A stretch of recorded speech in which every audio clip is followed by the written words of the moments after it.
ಬೇಸಿಗೆಯ ಬಿಸಿಲಿಗೆ ಒಂದು ತಂಪಾದ ಒಂದು ತಂಬಳಿ ಇಟ್ಬಿಟ್ರೆ ಊಟ ತುಂಬಾ ರುಚಿಸ್ತು. ಬಿಸಿ ಬಿಸಿಯಾಗಿ ಹುಳಿ ಸಾರು, ಮಜ್ಜಿಗೆ ಹುಳಿ, ತೊವೆ ಈ ಥರ ಐಟಮ್ ನಗೋಕ್ಕೆ ಇಷ್ಟ ಆಗ್ತಿಲ್ಲ. ಯಾಕೆಂದರೆ ತುಂಬ ಸೆಕೆ ಇತ್ತು ಅಲ್ದಾ. ಸೊ ಈ ಒಂದು ತಂಬಳಿ ಮಾಡ್ಕೊಂಡೆ ಒಂದು ಯಾವುದಾದ್ರು ಒಂದು ಗೊಜ್ಜು ಮಾಡ್ಕೊಂಬಿಟ್ರೆ ಸೂಪರಾಗಿತ್ತು. ಗೊಜ್ಜಂದರೆ ಚಟ್ನಿ ನಮ್ಮ ಭಾಷೆಯಲ್ಲಿ.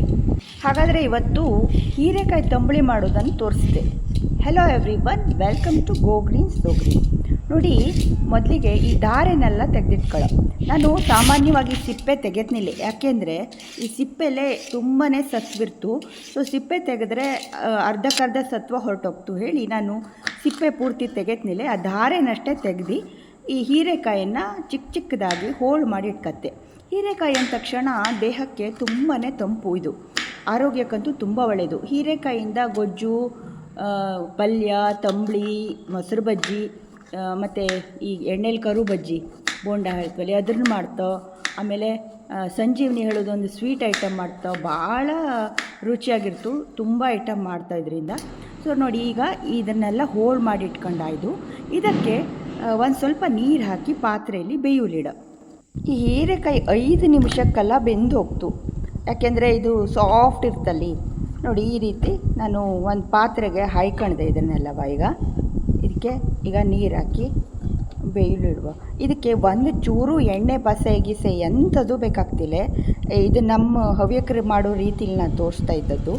ನೋಡಿ, ನೀರು ಹಾಕಿದ್ದೆ ಸ್ವಲ್ಪ. ತುಂಬಾ ನೀರು ಹಾಕೋದು ಬೇಡ, ಯಾಕೆಂದರೆ ಹೀರೆಕಾಯಿಲ್ಲ ತುಂಬ ನೀರಿತ್ತು. ಗ್ಯಾಸ್ ಹಚ್ಚಿ ಇದಕ್ಕೊಂಚು ಒಂದು ಸ್ಪೂನ್ ಜೀರಿಗೆ ಹಾಕಿದ್ದೆ, ಒಂದು ಸ್ವಲ್ಪ ಕಾಳುಮೆಣಸು, ಒಂದು 4-5 ಈಗ ಹಾಕಿ ಈಗ ಮುಚ್ಚಿ ಬೇಯಲಿಡುವ. ಇದು ಬೇಯಲಿ.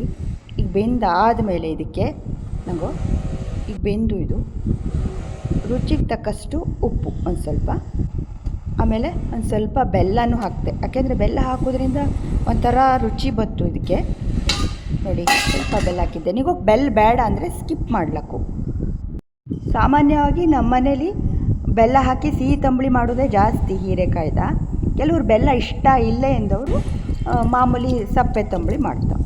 ಎರಡೂ ಕೂಡ ತುಂಬ ರುಚಿ ಇರ್ತು. ಇದನ್ನು ಮಿಕ್ಸಿ ಜಾರಿಗೆ ಹಾಕೋ. ಫುಲ್ ತಣದ ಮೇಲೆ ನಂತರ 1 ಬಟ್ಲು ಕಾಯಿ ತುರಿ ಸ್ವಲ್ಪ ಜಾಸ್ತಿ ಹಾಕೋ. ತಂಬಳಿ ಅಂದರೆ ತುಂಬ ದಪ್ಪನೂ ಇರ್ತಿಲ್ಲ, ತುಂಬ ತೆಳ್ಳಗೂ ಇರ್ತಿಲ್ಲ, ಮೀಡಿಯಮು. ಅದಕ್ಕೆ 2 ಸೌಟ್ನಷ್ಟು ಮೊಸರನ್ನು ಹಾಕಿ ನಾನು ಮಿಕ್ಸಿಗೆ ಹಾಕ್ತಾಯಿದ್ದೆ. ನೀವು ಬೇಕಾದರೆ ಮಜ್ಜಿಗೆನೂ ಹಾಕ್ಲಕ್ಕು, ಇಲ್ಲಾಂದರೆ ಮೊಸರೆ ಹಾಗೆ ಕರಡು ಹಾಕ್ಲಕ್ಕು. ನೋಡಿ, ಈಗ ಇದನ್ನು ಒಂದು ಪಾತ್ರೆಗೆ ಹಾಕ್ತಿದ್ದೆ. ಇದಕ್ಕೆ ಯಾವುದೇ ರೀತಿ ಒಗ್ಗರಣೆ ಎಂಥದ್ದು ಬೇಡ. ಒಂದು ಅರ್ಧ ಚಮಚದಷ್ಟು ತುಪ್ಪಾಗಲಿ ಎಣ್ಣೆನಾಗಲಿ ಬಳಸಾಗಿದೆಯಾ. ತುಂಬ ಆರೋಗ್ಯಕರವಾಗಿ ಈ ರೀತಿ ಹೀರೆಕಾಯಿ ತಂಬಳಿ ಮಾಡ್ಕೊಳ್ಳಿ. ಅನ್ನದ ಜೊತೆಗೆ ತುಂಬ ರುಚಿ ಆಗ್ತು. ಇಲ್ಲಾಂದರೆ ಹಾಗೆ ಕುಡಿಲಕ್ಕು ತುಂಬ ರುಚಿ ಆಗ್ತು. ಒಮ್ಮೆ ಟ್ರೈ ಮಾಡಿ.